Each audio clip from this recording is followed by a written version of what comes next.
that awkward silence again. A silence you can prevent by telling me more about yourself. You already know pretty much everything. I was born and raised in Montana. I did some time in the Navy, and now I'm going to school. You already knew that my mother was a lunatic who sees Bigfoot stealing radishes from her garden. It has to be more than that. There's not. Now, my parents have some interesting stories. Well, my mother does, anyway. Yeah, Bigfoot, I heard. Have you heard the one about how Bigfoot killed my father? What? Yes, Bigfoot killed my father. At least that's Mom's story, and she's sticking to it. Now there's a story.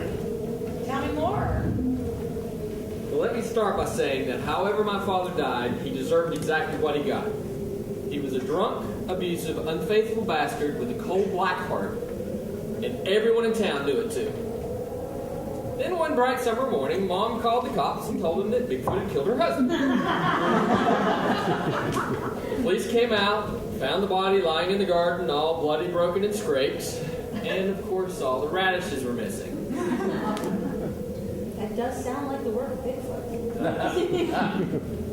Well, by that time, Mom's Bigfoot story had pretty much been heard all over town, so I think for a while the police actually stood around and discussed whether the death had actually been the work of the big hairy guy with the oversized feet. They do have to consider all the options, right?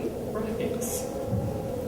Well, after some discussion, the police came inside, found Mom, and saw that she was covered in bruises. So they asked her if Bigfoot had done that as well. She thought about it for a minute and yeah, Bigfoot did it when I tried to protect Henry. So they took Mom away somewhere safe until the death could officially be declared self-defense. And that's when they called me home from the Navy to take care of her. What happened to your mother after that? Oh, she did some time in a hospital. By the time the whole thing had pretty much blown over, the mayor and chief of police came and politely asked her to leave town. So I brought her down here to live with her sister, because her sister had Alzheimer's and needed some help. Her sister died 3 months after we got here, and Mom just melded right back into Savannah society as if she'd never left. Meanwhile, I went back to school and stayed busy enough that I didn't have to think too much about Mom, Dad, Montana, or me.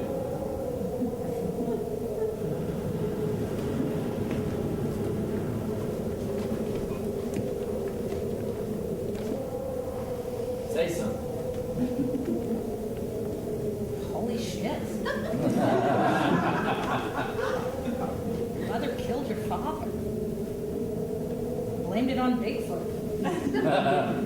Got away with it.